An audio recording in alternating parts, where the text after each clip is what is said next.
Alright, so we are on the bottom of page 5 of the notes, and we just got done writing down the two possible domain issues that we can have within a function.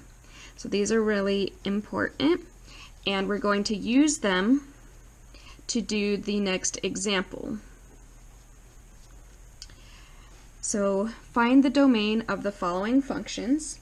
Our first function is going to be f of x equals 2 over x plus 9.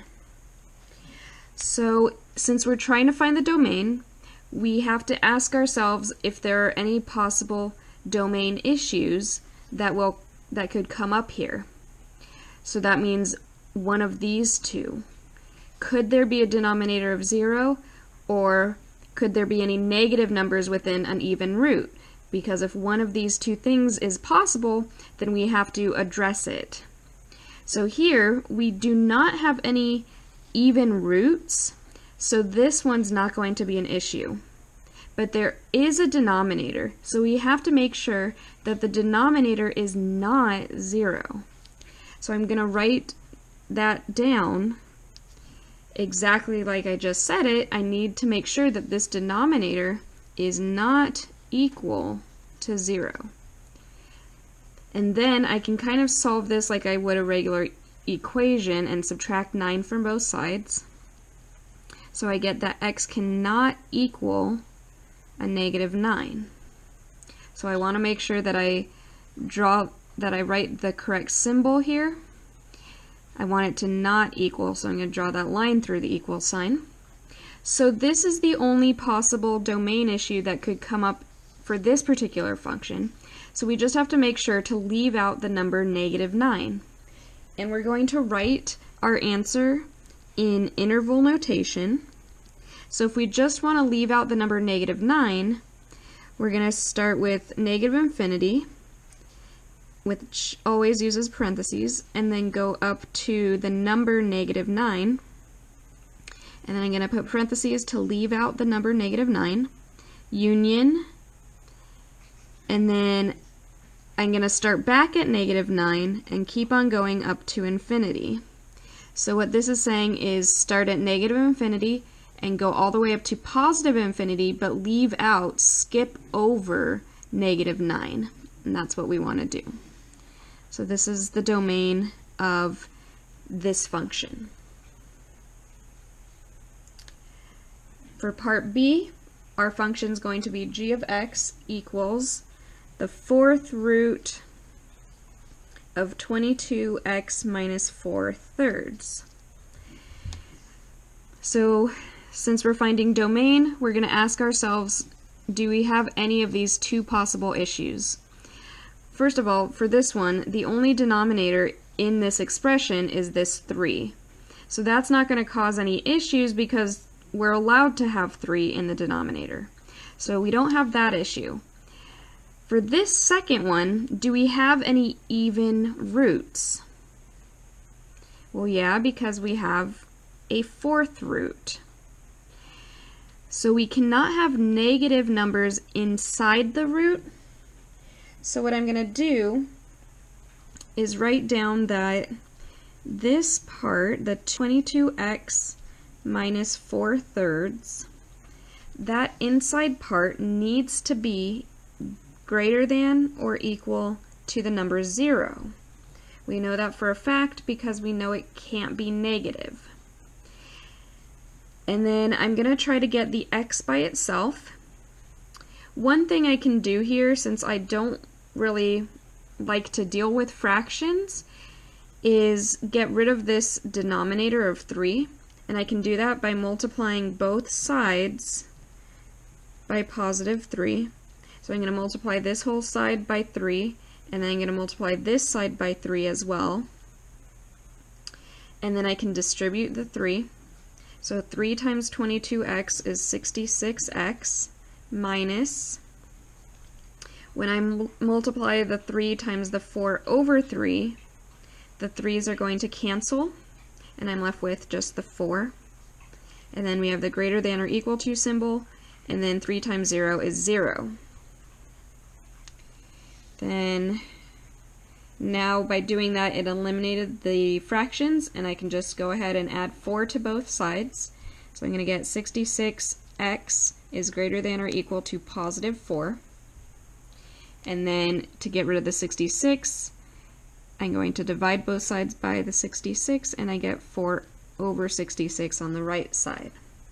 And then always reduce in this class, so x is greater than or equal to 2 over 33.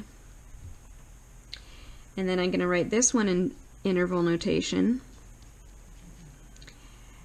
It says that the numbers that we want for x have to be bigger than or equal to the number 2 over 33. So that means I'm going to start at 2 over 33, and I'm going to use a bracket because of the equal sign, and then all the way up to positive infinity, and that's the domain for this g of x function. And then we're going to go to the next page and do a few more on domain.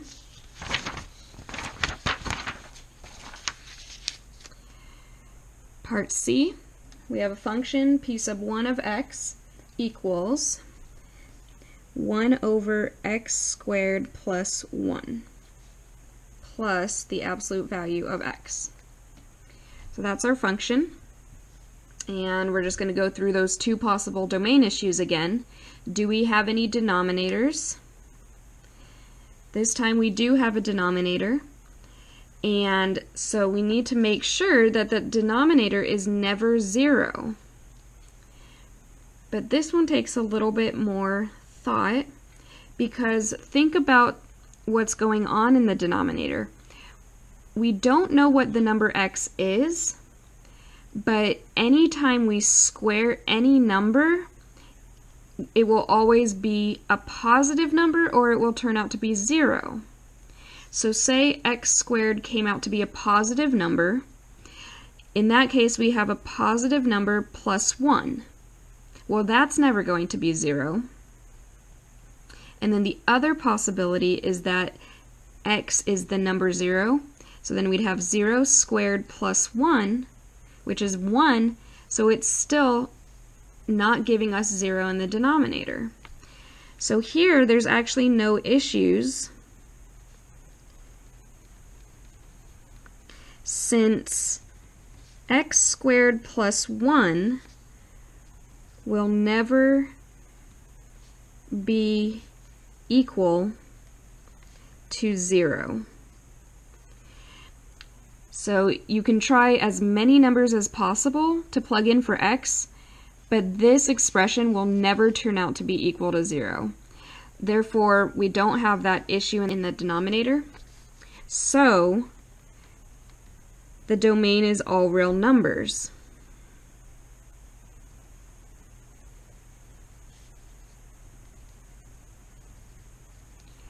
And the way we write that is negative infinity up to positive infinity.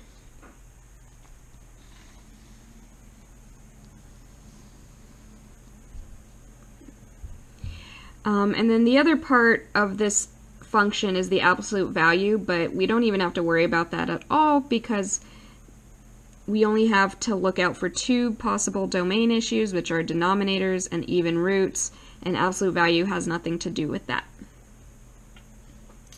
Alright, let's do another one. Part D.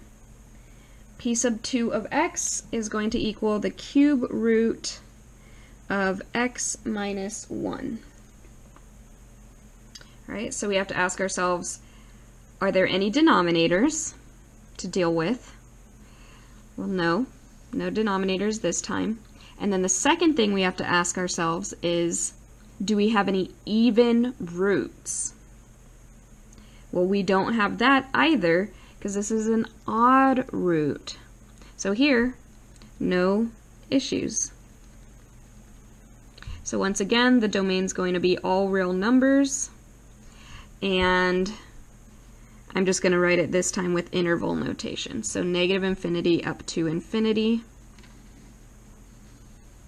So for the domain, anytime it's all real numbers, you can say all real numbers, And then if it asks you for interval notation, you would have to put from negative infinity, comma, up to infinity.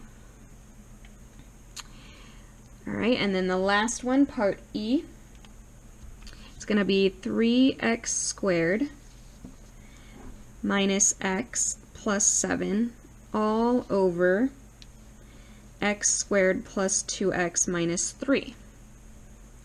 All right, so run through those two possible issues once again.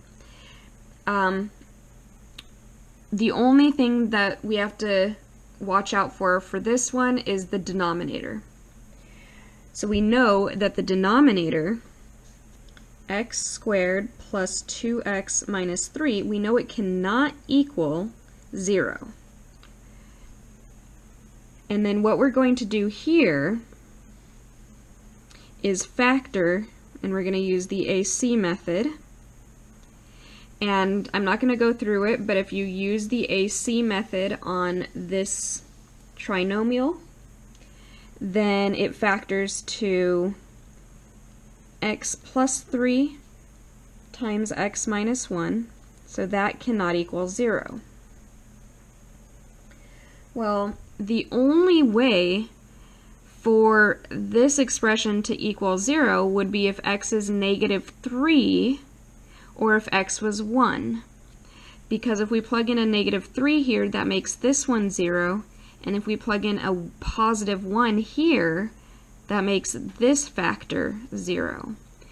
So this is saying that x cannot equal negative 3, and also x cannot equal positive 1. And then, so for the domain, I'm going to write this in interval notation. This time we have to leave out these two numbers. We have to leave out negative 1, and we have to leave out positive 1. So I'm going to start at negative infinity, go all the way up to the number negative 3, and then skip over it, and then start back at negative 3, and then go up, up, up until the number 1. I got to skip over 1, and then I can keep going up to infinity. So that's the domain of this last function, w of x. What this is saying is we're allowed to plug in any number from negative infinity up to positive infinity for x, other than the numbers negative 3 and 1. Alright, so that is how to find domain of a function written out as an equation. And then the last thing we're going to cover in this section is finding the domain and range by looking at a graph of the function. So if we're switching to graphs and we want to talk about domain, we know that the domain is the set of a function's inputs. And then visually, looking at a graph, the domain is found horizontally, left to right, on the x-axis. And then we're also going to talk about range. So the range is the set of a function's outputs, and this will be found vertically, up and down, on the y-axis. So let's do some examples of finding domain and range by looking at graphs now. So part A, we have the graph of a function right here, and we want to find the domain. And we have parts A, B, and C, and I'm actually just going to go through the domains first, all at once, and then we'll go back and do all the ranges. So domain, we have to look horizontally, left to right on the x-axis. So we want to look at the graph itself, the farthest point left, and then continue to the right. We always want to go smallest to largest, left to right for domain. So domain is left to right.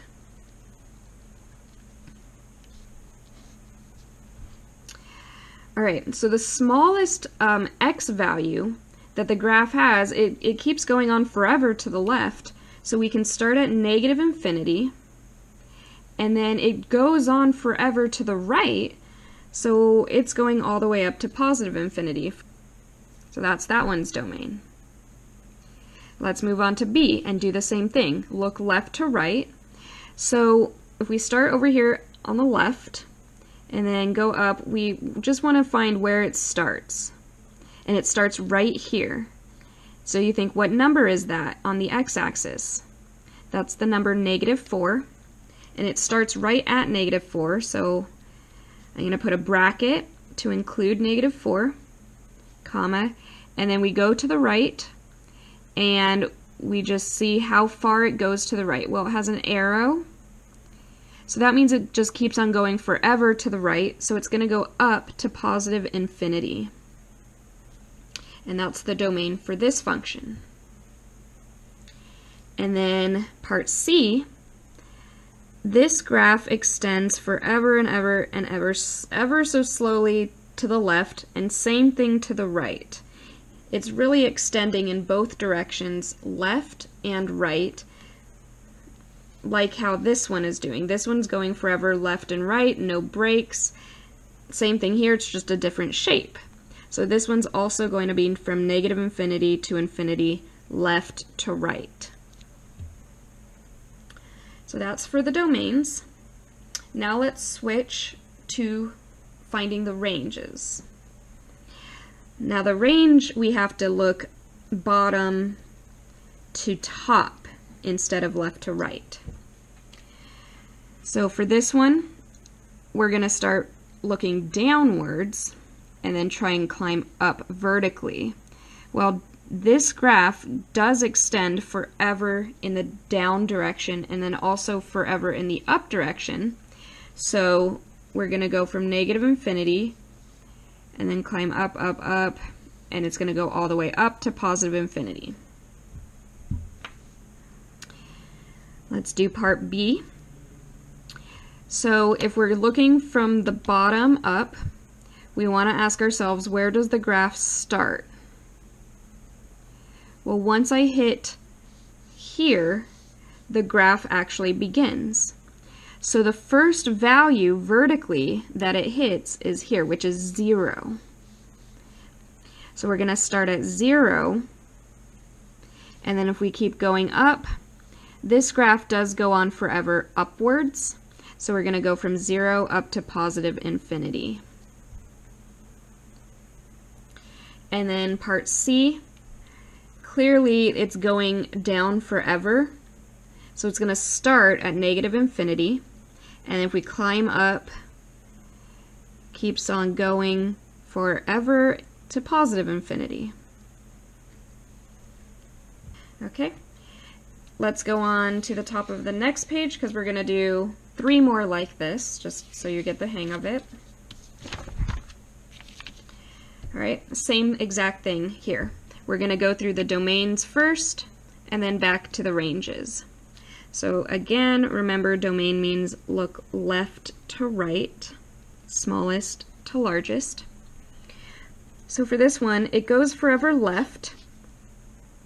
So we're going to start at negative infinity, and then as we go to the right, there's a break here in the graph. This part of the graph gets closer and closer to this dashed line that I drew in, but it doesn't ever actually hit it, and then same thing on this side. So there's this break that we need to leave out, and that's at the number 2. So I'm going to go from negative infinity up to 2 and skip over 2, and then it keeps going to the right up to positive infinity. So that's the domain of that graph. For part E, we want to look how far left is it going to go, and then how far right is it going to go. Well, this one is slightly going to the left, so it's indicating that it's going to go to the left and to the right forever. So this one's going to be negative infinity from the left, and it keeps going, and then it's going to go all the way up to positive infinity as well. There aren't any breaks. And then part F, looking left to right. So we're going to start here, and we're going to start moving to the right until the graph starts. Well, the graph is starting right here, and that's starting at the x value of 1. So I start at 1, and then the graph goes like this, and then it stops here. It doesn't go past the number 5. So it goes from 1 to 5 left to right. So that would be the domain there. Now let's switch to the ranges. So we have to look bottom to top. So now for part D, if we start at the bottom, it's going down forever and coming up this way. So we know we're going to start at negative infinity and then see how far up it goes. Well, it has a break here. It doesn't hit the x-axis. So it goes from negative infinity all the way up, and then it breaks at 0. So I'm going to skip over 0. And then it keeps going here. It goes from this point up to positive infinity.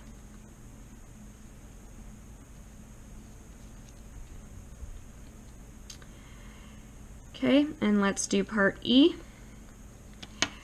From the bottom, where's the first place that the graph starts? Starts there. And that is the number -4. So we're going to start at -4 and then keep going up, and it's going to go up forever, so from -4 up to infinity. And then the last one, same thing, start at as low as possible and then keep going up until the graph starts, which is here. So the graph is starting bottom to top at 0. We're going to start at 0, and then the graph stops here. So it goes from 0 up to 2. Alright, so that concludes the 1.2 node outline.